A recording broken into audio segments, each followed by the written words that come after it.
qandoq tushuntirib berishni bilmayapman-ku.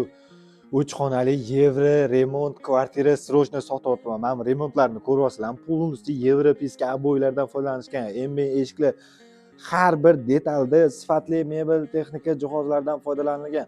3 xonali 9 etajli domni 7-etaj joylashgan 72 kvadratli yevro kvartira srochno sotilyapti. Asosiy podez eshigidan kirish shunaqa hol xonalar ketma-ket joylashgan, chiroyli shkaf, mebel alohida razdelniy planirovkada bo'ladi.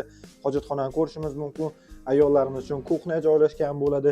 Kuxnyadagi barcha ko'rib turgan mebel texnika jihozlar qoldirib ketiladi. Полностью komplekt holatda o'zi balkonni ko'ryapsizlarmi? Har bitta xonaga e'tibor beringlar, o'zini ko'chaga qaragan oynalari bor.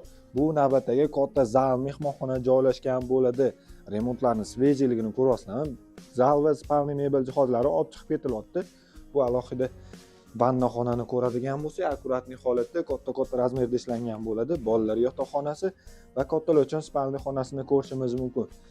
Bolalar yotoqxonasidan manzarani o'zingizlar bitta ko'ringlar-da, akalar.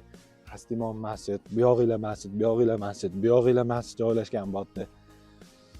Olmazor tumani Sebzorda Orientir Olmazor Zakis bo'ladi, akalar. Olmazor Zakisi oldida joylashgan bo'ldi. 72 kvadratli 7-etajda. 1 kvadrati $1416 dan srochniga past egalar nomerini qoldiraman. Savdolashib olsanglar bo'ladi.